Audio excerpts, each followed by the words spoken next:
Hello students, आप सभी का वेलकम है सोशल साइंस की क्लास में। तो आज से हम लोग सोशल साइंस की क्लास स्टार्ट कर रहे हैं, क्लास 9 की।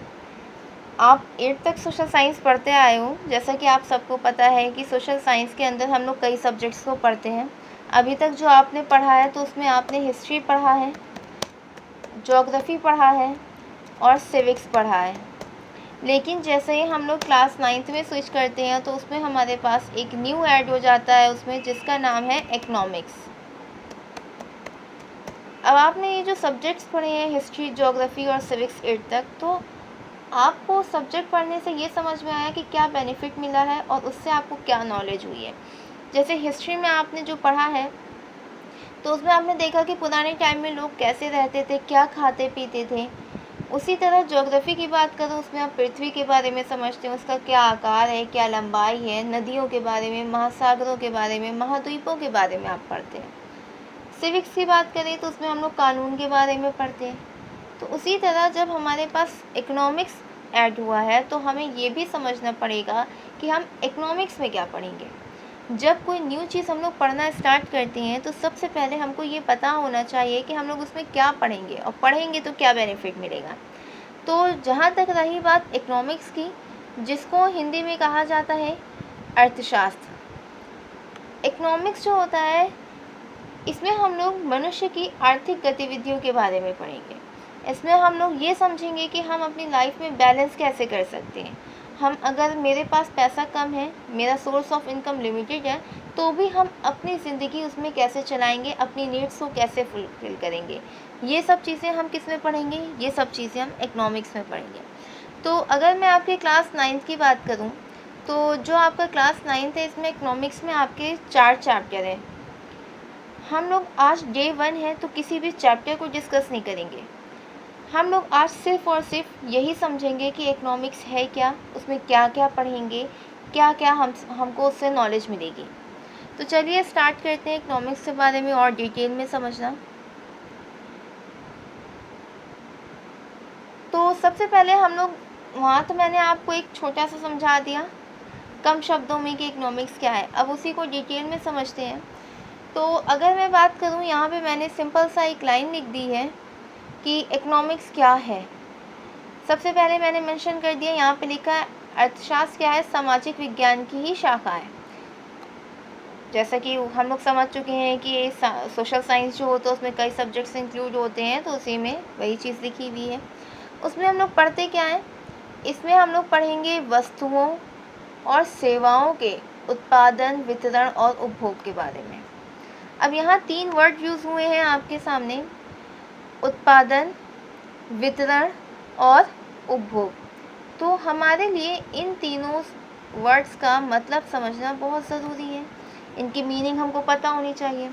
तो अगर मैं उत्पादन की बात करूं तो उत्पादन हमको ये बताता है बेसिकली कि जैसे कोई चीज़ अगर बन रही है तो उसमें किस किस चीज़ का यूज़ हो रहा है, उसको बनाने के लिए कौन कौन सी चीज़ें इस्तेमाल हो रही हैं, किसकी ज़रूरत पड़ रही है। वितरण मतलब सामान, कोई चीज़ बन गई है तो उसका डिस्ट्रीब्यूशन कैसे हो रहा है। उपभोग, हम लोग जो यूज़ करते हैं, हम लोग उसका कंजप्शन कैसे कर रहे हैं। तो ये सब चीज़ें जो हम पढ़ते हैं किसके अंदर में पढ़ते हैं, अर्थशास्त्र के अंदर पढ़ते हैं। अर्थशास्त्र जो होता है वो आपका 2 शब्दों से मिलकर बना हुआ है। क्या क्या है, अर्थ प्लस शास्त्र।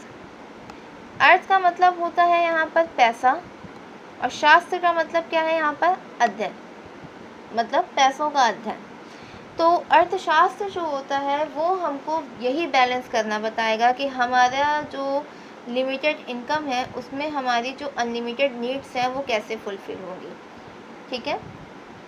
तो अर्थशास्त्र के जो जनक हैं वो एडम स्मिथ कहलाते हैं। एडम स्मिथ को हम लोग अर्थशास्त्र का जनक कहते हैं, फादर ऑफ इकोनॉमिक्स कहते हैं इनको। एडम स्मिथ ने जो सबसे पहले अर्थशास्त्र की परिभाषा दी थी, तो इन्होंने क्या कहा था कि अर्थशास्त्र जो है हमारा वो धन का विज्ञान है। इन्होंने अर्थशास्त्र को धन का विज्ञान बताया था। लेकिन कोई भी एक चीज़ होती है तो हमारा जो ह्यूमन नेचर होता है हम उस पर एग्री नहीं करते। सबका जो पॉइंट ऑफ व्यू होता है वो अलग अलग होता है। आप किसी चीज़ को अपने नज़रिए से देखोगे, कोई दूसरा जो व्यक्ति है वो उसको अपने नज़रिए से देखता है। आप उसमें कोई पॉइंट नोटिस करते हो, दूसरा इंसान उसमें कुछ और पॉइंट नोटिस करेगा। उसी तरह जब इन्होंने ये डेफिनेशन दी इकोनॉमिक्स की, तो इकोनॉमिक्स के डेफिनेशन में शुरू से ही मतभेद रहा है। तो उस टाइम जो अर्थशास्त्री थे, बाकी अर्थशास्त्री, वो एडम स्मिथ की इस बात से सहमत नहीं हुए। तो बहुत से अर्थशास्त्रियों ने अपनी अलग अलग अर्थशास्त्र की परिभाषा दी, अपने पॉइंट ऑफ व्यू से उन्होंने सबने डेफिनेशन दी है इकोनॉमिक्स की।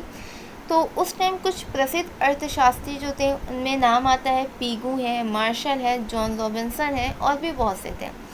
तो उन्हीं में से एक की बात करें मार्शल की, तो मार्शल ने क्या कहा, इन्होंने जो अपनी इकोनॉमिक्स की डेफिनेशन दी, इन्होंने कहा अर्थशास्त्र इस बात का अध्ययन करता है कि मनुष्य आय कैसे प्राप्त करता है तथा उसे किस प्रकार खर्च करता है।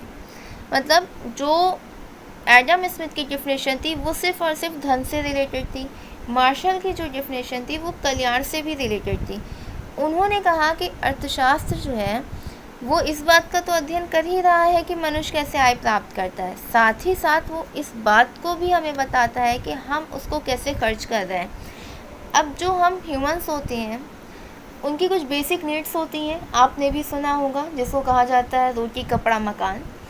तो सबसे पहले हम अपनी बेसिक नीड्स को फुलफ़िल करते हैं।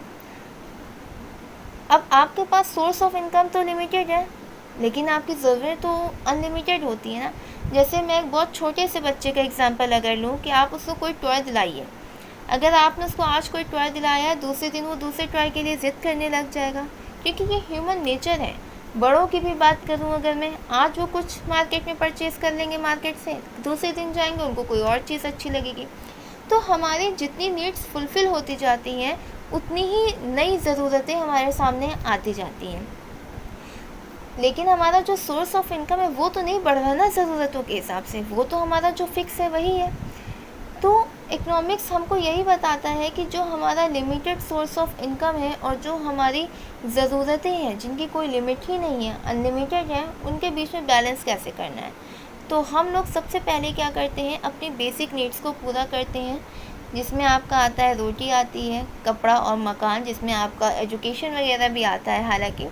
तो जब हमारी ये ज़रूरतें पूरी हो जाती हैं तो इसके बाद हम अपनी सेकेंडरी नीड्स पर स्विच करते हैं, अगर हमारे पास पैसे बचते हैं तो। अगर पैसे नहीं बचते हैं तो हम सिर्फ प्राइमरी नीड्स को ही पूरी करते हैं, सेकेंडरी नीड्स हम नहीं पूरी करते, क्योंकि सेकेंडरी नीड्स जो होती हैं वो क्या होते हैं, हमारे शौक़ होते हैं। शौक़ अगर हमारे पास पैसा ज़्यादा होगा तभी तो पूरा करेंगे, पैसा लिमिटेड है तो हम नहीं पूरा कर पाएंगे। तो इन्हीं चीज़ों के बीच में बैलेंस करना कि हमारी लाइफ कैसे सही चले लिमिटेड इनकम में भी, तो ये सब चीज़ें हम इकोनॉमिक्स में सीखेंगे। तो आज डे 1 था, इकोनॉमिक्स का इतना ही इंट्रोडक्शन था। उम्मीद करती हूँ आप लोगों को समझ में आया होगा। तो कल से हम लोग अपना चैप्टर 1 स्टार्ट करेंगे पढ़ना। तब तक के लिए थैंक यू, बाय।